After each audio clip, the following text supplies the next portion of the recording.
Welcome back to Lantern Letters. We're grateful you've made this a place to return to.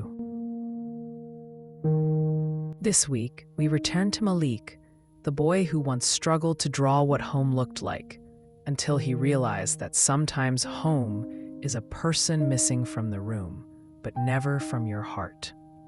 So he drew the walk home with his dad. This is what the drawing carried.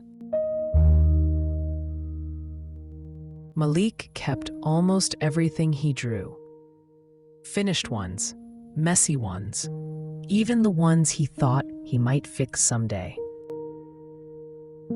Then he picked up one of his sketchbooks and began turning through the pages, drawings he remembered making, one after another, until his hand stopped. There was an empty place where one drawing used to be. That one had gone to his dad, the two of them walking home after playing ball, his dad carrying the basketball, Malik holding his hand, the porch light waiting ahead. He had wanted Dad to have it. Still, sometimes he missed seeing it there. Then one afternoon, something was waiting for him.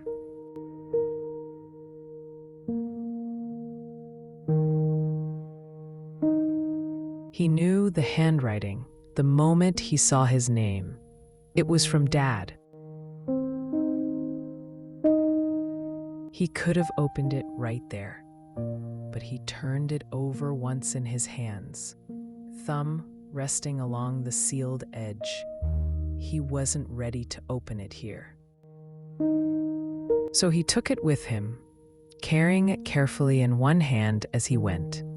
He made his way back to the field by the fence, the same place where he had once stood, watching a father and son throw a ball back and forth. It was quiet now. No ball bouncing, no voices, just Malik and the letter. He sat down, took a breath, and finally opened it.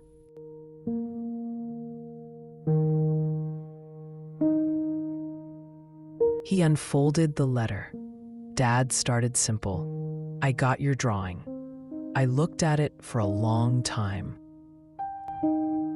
And as he read, Malik started picturing what happened after he mailed it.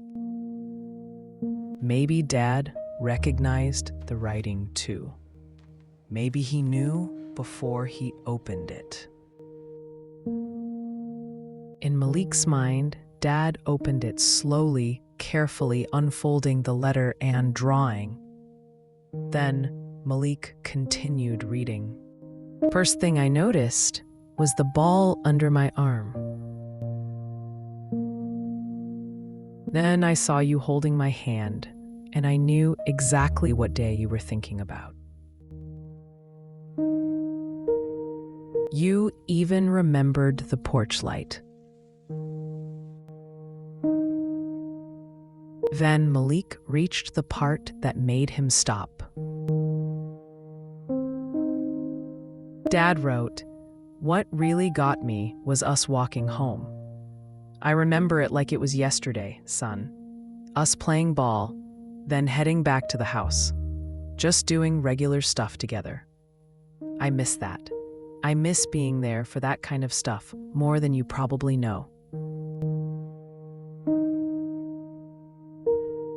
Malik lowered the letter for a moment and looked across the empty field. He wiped quickly beneath one eye and kept going. He already knew he missed those times with his dad. He just hadn't known Dad missed them too.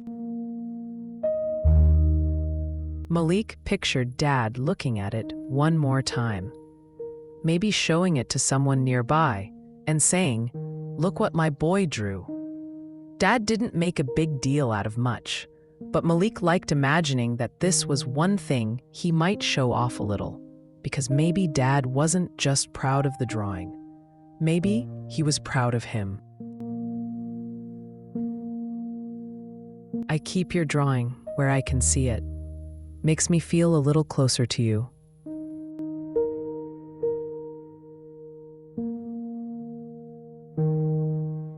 Then came the last part. I'm proud of you, son. Keep drawing.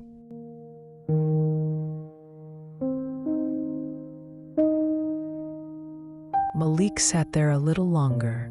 The field was still empty, but somehow it didn't feel quite as lonely.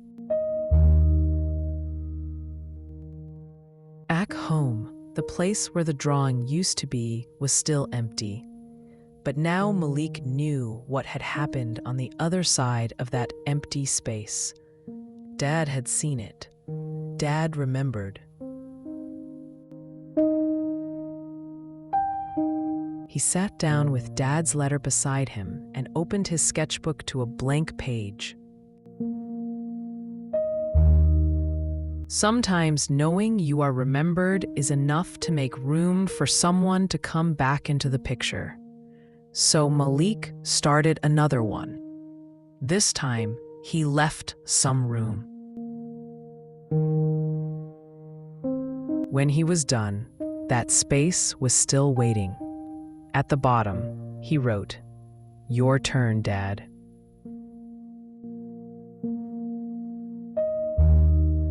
For those waiting in the quiet, join our story at Lantern Letters. If you are waiting in the quiet, you are not alone. Subscribe to become part of our story and turn on the lantern so you never miss a letter.